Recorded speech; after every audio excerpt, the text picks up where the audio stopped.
오늘 우리에게 주시는 하나님의 말씀은 구약 성경 다니엘서 6장 1절에서 10절까지의 말씀입니다. 제가 보는 성경으로 구약 1242면에 있습니다.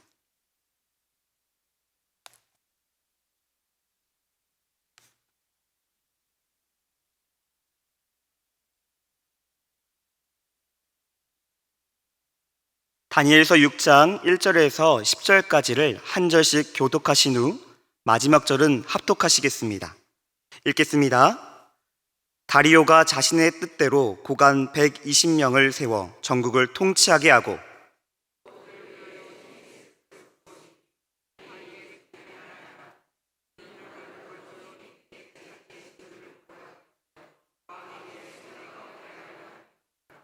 다니엘은 마음이 민첩하여 총리들과 고관들을 위해 뛰어남으로 왕이 그를 세워 전국을 다스리게 하고자 한지라.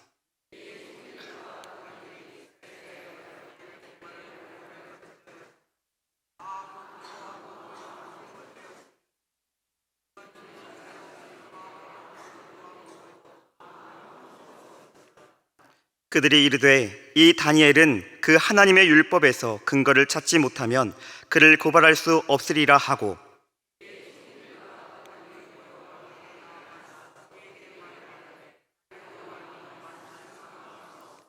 나라의 모든 총리와 지사와 총독과 법관과 관원이 의논하고 왕에게 한 법률을 세우며 한 금령을 정하실 것을 구하나이다. 왕이여, 그것은 곧 이제부터 30일 동안에 누구든지 왕 외에 어떤 신에게나 사람에게 무엇을 구하면 사자굴에 던져 넣기로 한 것이니이다.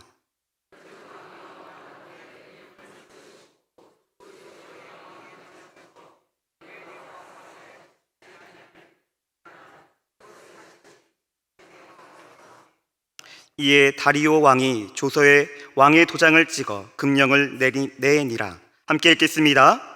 다니엘이 이 조서에 왕의 도장이 찍힌 것을 알고도 자기 집에 윗방에 올라가 예루살렘을 향해 창문을 열고 전에 하던 대로 하루 3번씩 무릎을 꿇고 기도하며 그의 하나님께 감사하였더라. 아멘. 어느 한 강사가 빳빳한 새 지폐를 들어보이며 강연을 시작하였습니다. 그는 200명의 청중에게 이렇게 물었습니다. 여러분, 이 새 지폐를 갖고 싶은 분이 여기에 계십니까? 있다면 한 분에게 이 지폐를 드리겠습니다. 참고로 저는 안 드립니다. 이 물음에 200명의 청중은 모두 손을 들며 외쳤어요.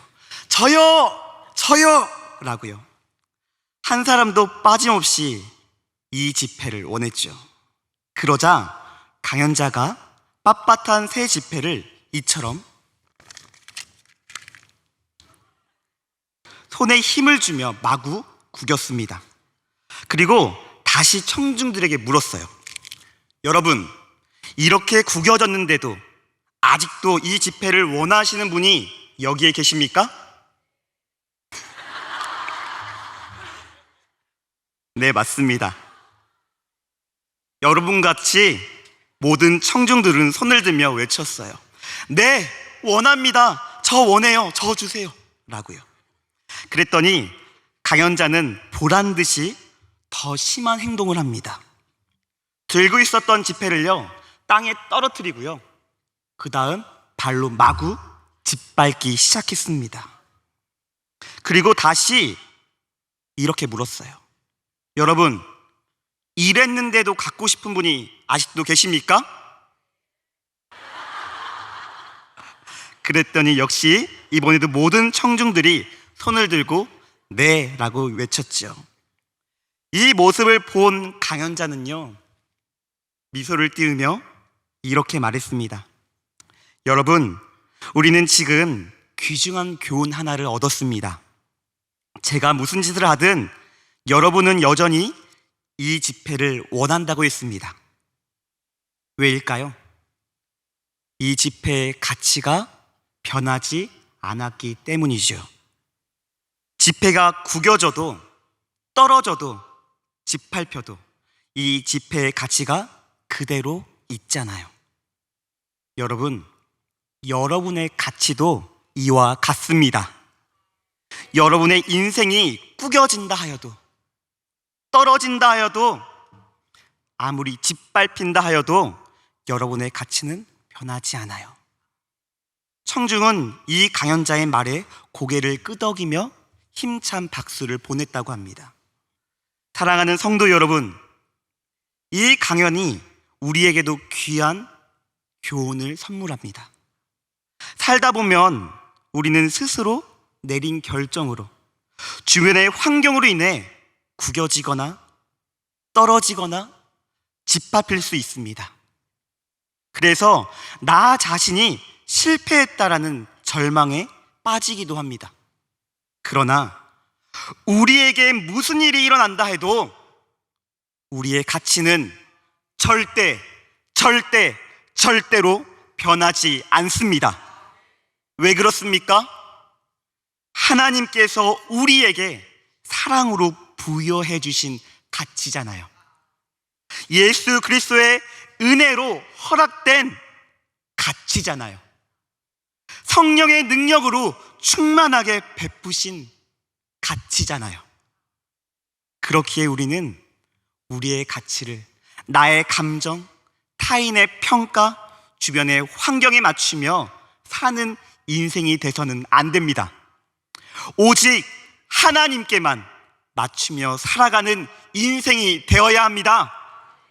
그럴 때 우리는 우리의 가치를 소중히 지키고 하나님 백성이라는 정체성을 수호하며 선한 영향력으로 하나님의 위대하심을 많은 사람들에게 증인된 삶으로 살아낼 수 있습니다. 그렇다면 우리는 어떻게 하면 하나님에게만 우리의 인생을 맞추며 살아갈 수 있을까요? 하나님에게만. 오늘 본문에 등장하는 믿음의 사람 다니엘을 통해 그 지혜를 깨닫는 시간이 되시기 바랍니다. 주전 586년 남유다 왕국이 바벨론에 의해 멸망당합니다. 그 후 다니엘은 바벨론의 식민 정책에 따라 포로로 끌려가게 되죠. 머나먼 땅, 낯선 땅으로 끌려간 다니엘의 마음과 상황은 절망 그 자체였습니다. 그러나 다니엘은 그 절망 속에 자신을 방치해 두거나 더 깊게 빠뜨리지 않아요. 그는 믿음의 눈을 들어 하나님을 바라봅니다. 자신이 처한 상황이 절망이 아닌 하나님의 섭리 가운데 있음을 믿습니다. 그리고 그 상황에서 자신의 주인 되신 하나님 말씀에 순종하겠노라 뜻을 정합니다. 다니엘서 1장 상반절 말씀입니다. 1장 8절 상반절 말씀입니다. 다니엘은 뜻을 정하여 왕의 음식과 그가 마시는 포도주로 자기를 더럽히지 아니하리라 하고 아멘. 다니엘은 하나님께서 먹지 말라 하신 우상 제물을 먹지 않습니다. 자신의 상황이 포로라 할지라도 죽음의 위기에 놓인다 할지라도 그리 아니하실지라도 다니엘은 하나님의 백성으로 하나님의 말씀에 순종합니다. 그랬더니 어떻게 됐습니까? 다니엘서 1장 17절 말씀입니다. 하나님이 내 소년에게 학문을 주시고 모든 서적을 깨닫게 하시고 지혜를 주셨으니 다니엘은 또 모든 환상과 꿈을 깨달아 알더라. 아멘. 하나님께서는 다니엘에게 학문을 주시고 모든 서적을 깨닫게 하시고 지혜를 주시고 모든 환상과 꿈을 깨달아 알게 하셨습니다. 이후 다니엘은 그 능력으로 느부갓네살의 꿈을 해석하였고 바벨론 온 지방을 다스리는 지혜의 어른이 됩니다. 포로로 잡혀온 다니엘이 말이죠. 이뿐만인가요? 아니요. 느부갓네살에서 벨사살로, 벨사살에서 다리오로 왕이 바뀌어도, 바벨론에서 메데 바사로 나라가 바뀌어도 다니엘은 하나님의 보호하심 속에 그 생명과 그 자리를 보호받습니다. 이는 참으로 놀라운 일입니다. 고대 사회에서 한 왕이 폐위되고 한 나라가 멸망하게 되면 보통 그 왕의 고위직, 그 나라의 고위직은 수청되어 죽임을 당하거나 위배를 당하는 것이 관례입니다. 그런데 놀랍게도 다니엘은 그렇게 되지 않습니다. 왕이 바뀌어도, 나라가 바뀌어도 다니엘의 생명과 그 자리는 바뀌지 않습니다. 왜요? 다니엘은 하나님 안에 살거든요. 왜요? 다니엘은 하나님 말씀대로 살았거든요. 그러니 하나님이 그 생명과 그 자리를 지켜 보호하여 주신 것입니다. 성도 여러분, 우리는 이 다니엘의 사건을 통해 놀라운 영적인 지혜를 배울 수 있습니다. 무엇입니까?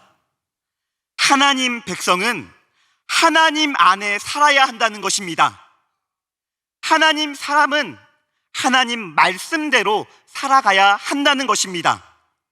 그럴 때 다니엘처럼 하나님의 백성답게, 하나님의 사람답게 어디에서나 어떤 상황에서나 살아갈 수 있습니다. 또 하나님의 나라와 뜻을 이루어가며 승리의 면류관을 얻을 수 있습니다. 이 시간 함께 고백해 보겠습니다. 저를 따라 고백해 주시기 바랍니다. 하나님의 백성은 하나님 안에 살아야 한다. 하나님의 사람은 하나님 말씀대로 살아야 한다. 물고기가 물을 떠나 살 수 없듯이 하나님의 백성은 하나님을 떠나 살 수 없고, 경기하는 자가 경기의 규칙을 지키지 않고서는 승리의 면류관을 얻을 수 없는 것 같이 우리는 하나님 안에 살아야 하고 하나님 말씀대로 살아가야 합니다. 다니엘은 포로 생활 중에서도 하나님 백성답게, 하나님 사람답게 살았습니다. 그리고 하나님께서 주신 복을 받으며 누리며 승리하며 살았습니다. 사랑하는 성도 여러분, 우리도 다니엘처럼 뜻을 정하여 하나님 백성답게, 하나님 사람답게 말씀에 순종하며 살아가시길 바랍니다. 이것이 하나님께만 맞추며 살아가는 첫 번째 방법입니다. 혹 이 자리에 포로 생활처럼 어두운 터널을 지나고 계시는 성도분이 계십니까? 그렇다면 다니엘처럼 뜻을 정하여 이 말씀에 순종하시기 바랍니다. 야고보서 1장 2절에서 4절까지의 말씀인데요, 이 말씀을 화면을 보고 함께 읽겠습니다. 내 형제들아, 너희가 여러 가지 시험을 당하거든 온전히 기쁘게 여기라. 이는 너희 믿음의 시련이 인내를 만들어 내는 줄 너희가 알미라. 인내를 온전히 이루라. 이는 너희로 온전하고 구비하여 조금도 부족함에 얻게 하려 함이니라. 아멘. 삶의 자리에서 여러 가지 시험을 당하고 계십니까? 그렇다면 온전히 기쁘게 여기시기 바랍니다. 그 믿음의 시련이 인내를 만들어 우리를 온전하게 하고 구비하여 조금도 부족함이 없게 할 것입니다. 십자가 뒤에 부활이 있고 고난 뒤에 영광이 있는 줄을 믿으시기 바랍니다. 그렇다면 하나님 안에서 하나님 말씀대로 살아간다고 우리에게 고난이 더 이상 찾아오지 않는 걸까요? 아니요. 사탄은 그런 믿음의 사람을 더 시험합니다. 더 공격합니다. 더 넘어뜨리려고 합니다. 다니엘에게도 그랬습니다. 다리오 왕이 나라를 통치할 때 그는 120명의 고관을 세웠습니다. 그리고 그 위에 그들을 관리할 3명의 총리를 세우고 그 3명의 총리 중에 수석 총리로 다니엘을 세웠지요. 그러자 이를 시기한 자들이 다니엘을 몰아내기 위해 고발할 근거를 찾습니다. 그러나 찾을 수 있었나요? 없었나요? 없었습니다. 다니엘에게서 아무 그릇됨도 아무 허물도 찾지 못해요. 본문 4절의 말씀입니다.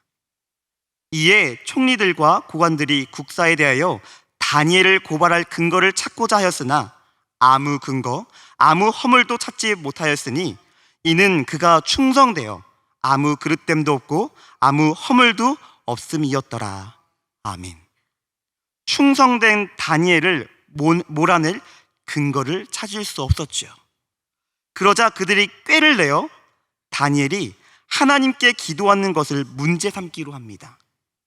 그들은 30일 동안 누구든지 다리오 왕을 제외한 어떤 신이나 사람에게 기도하면 구하면 사자굴에 던져넣는 조서를 내리도록 왕에게 요청합니다. 본문 7절 말씀입니다.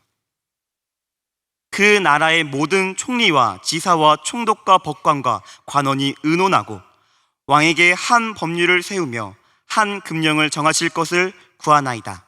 왕이여, 그것은 곧 이제부터 30일 동안에 누구든지 왕 외에 어떤 신에게나 사람에게 무엇을 구하면 사자굴에 던져 넣기로 한 것이니이다. 아멘. 다리오 왕은 이 금령이 다니엘을 함정에 빠뜨리기 위한 술책인 줄 모르고 조서의 도장을 쾅 찍어 반포합니다. 이처럼 사탄은 교묘한 수로 믿음의 사람을 시험합니다. 공격합니다. 넘어뜨리려 합니다. 왜요? 하나님의 사역을 방해해야 하기 때문이죠. 성도 여러분, 그렇다면 이 사실을 알게 된 다니엘은 어떻게 했을까요? 사단의 시험에 넘어가고 공격에 넘어가고 30일 동안 하나님께 기도하지 않았을까요? 아니요. 다니엘은 하나님의 백성답게, 하나님의 사람답게 전에 하던 대로 기도합니다. 본문 10절의 말씀입니다. 이 말씀은 화면을 보시고 함께 읽겠습니다. 함께 읽겠습니다. 다니엘이 이 조서에 왕의 도장이 찍힌 것을 알고도 자기 집에 돌아가서는 윗방에 올라가 예루살렘을 향한 창문을 열고 전에 하던 대로 하루 3번씩 무릎을 꿇고 기도하며 그의 하나님께 감사하였더라. 아멘. 다니엘은 두려워하지도 흔들리지도 타협하지도 않았습니다. 사망의 음침한 골짜기를 다닐지라도 해를 두려워하지 않았던 다윗처럼 주의 지팡이와 막대기로 자신을 안위하고 계신 하나님께 기도합니다. 하나님께 감사합니다. 그분께 더 가까이 나갑니다. 다니엘은 알았습니다. 지금까지 자신의 생명을 보존하고 여기까지 자신의 삶을 인도하여 주신 분이 에베네셀의 하나님이라는 사실을 말이지요. 또한 다니엘은 알았습니다. 전쟁이 하나님께 속한 것임을요. 그래서 다니엘은 자신이 처한 그 위기 속에서 하나님을 향해 창문을 엽니다. 마음을 엽니다. 그리고 전에 하던 대로 하루에 3번씩 무릎을 꿇고 하나님께 기도합니다. 사랑하는 성도 여러분, 우리도 다니엘처럼 두려워하지 맙시다. 흔들리지 맙시다. 타협하지도 맙시다. 우리를 넘어뜨려는 악한 세력 앞에서 하나님을 향해 마음의 문을 활짝 열고 전에 하던 대로, 우리가 하던 대로 무릎을 꿇고 하나님께 전심으로 기도합시다. 그럴 때 지금까지 우리의 생명을 보존하시고 여기까지 우리의 삶을 인도하여 주신 하나님께서 우리를 친히 지키시고 우리의 믿음의 걸음을, 우리의 믿음의 길을 책임져 주실 것입니다. 하나님을 향해 마음을 활짝 열고 전에 하던 대로 무릎을 꿇고 기도하시는 성도들이 되시길 바랍니다. 이것이 하나님께만 맞추며 살아가는 두 번째 방법입니다. 혹 이 자리에 사탄의 교묘한 수로 시험당하고 공격당하고 계신 성도분이 계십니까? 그래서 지금 하나님의 지혜가 절실히 필요한 분이 계십니까?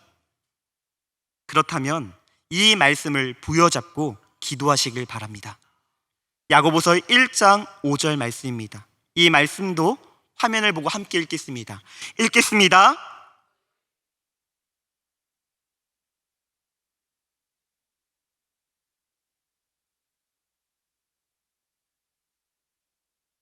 아멘.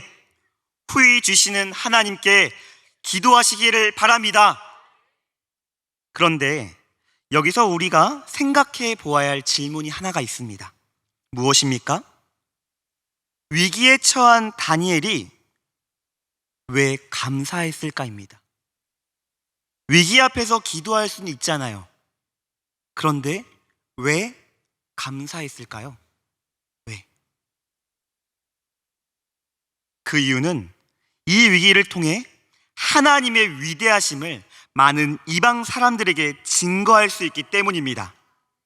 다니엘은 자신이 겪게 될 고난에 집중하지 않았어요. 오히려 자신을 통해 이루실 하나님 영광에 집중합니다. 그래서 감사할 수 있었던 것입니다. 이후 이 감사의 고백이 어떻게 열매를 맺습니까?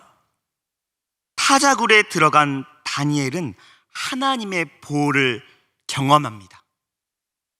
자신의 무죄를 많은 사람들에게 명백히 밝힙니다. 그리고 원수를 물리칩니다. 이방 땅 위에서 이방인의 왕의 입술로 하나님의 위대하심을 선포케 하는 열매를 얻어요. 다리오 왕은 이렇게 고백합니다. 다니엘서 6장 26절로 27절 말씀입니다. 내가 이제 조서를 내리노니 내 나라 관할 아래에 있는 사람들은 다 다니엘의 하나님 앞에 떨며 두려워할지니 그는 살아계신 하나님이요 영원히 변치 아니하실 이시며 그의 나라는 멸망하지 아니할 것이요 그의 권세는 무궁할 것이며 그는 구원도 하시며 건져내기시도 하시며 하늘에서든지 땅에서든지 이적과 기사를 행하시는 이로써 다니엘을 구원하여 사자의 입에서 벗어나게 하셨음이라 하였더라. 이방인 왕의 입술에서 이렇게 하나님의 위대하심을 고백하게 되는 것이지요. 성도 여러분, 우리가 겪는 고난 너무 힘들고 어렵지요. 그러나 그 고난을 넘어 하나님의 영광을 볼 수 있는 성숙함으로 하나님께 감사하는 신앙인 되시기 바랍니다. 이것이 하나님께만 맞추며 살아가는 세 번째 방법입니다. 이처럼 다니엘은 포로로 잡혀갔지만 하나님께서 사랑과 은혜로 부여해 주신 자신의 가치를 잊지 않고 하나님 백성답게, 하나님 사람답게 살았습니다. 말씀에 순종하며 기도하며 감사하며 살았습니다. 이러한 다니엘의 모습이 우리의 모습이 되기를 바랍니다. 마지막으로 한 가지 질문으로 설교를 마치겠습니다. 사랑하는 천안중앙교회 성도 여러분, 그렇다면 하나님께서 우리에게 부여해 주신 우리의 가치는 얼마일까요? 하나님께서 우리에게 부여해 주신 가치, 우리의 가치가 예수 그리스도의 피값만큼인 줄을 믿습니다. 우리의 인생이 아무리 구겨져도 떨어져도 짓밟힌다 하여도 우리의 가치는 절대 변하지 않습니다. 우리의 가치를 기억하시며 그 가치에 걸맞는 하나님의 백성으로, 하나님의 사람으로 오늘을 살아가시기를 간절히 바랍니다. 기도하시겠습니다. 사랑의 하나님, 오늘도 하나님의 거룩한 백성으로 살아갈 수 있는 은혜를 허락해 주심에 감사합니다. 죽을 수밖에 없는 우리를 예수 그리스도의 보혈로 사신 그 은혜 잊지 않고 일평생 감사하며 살기를 이 시간 결단하오니 우리의 결단을 기쁘게 받아 주시옵소서. 살아도 주를 위해 살고 죽어도 주를 위해 죽게 하옵소서. 오늘도 우리의 예배를 통해 영광 받아 주실 것을 믿사오며 사랑이 많으신 예수님의 이름으로 기도하옵나이다. 아멘.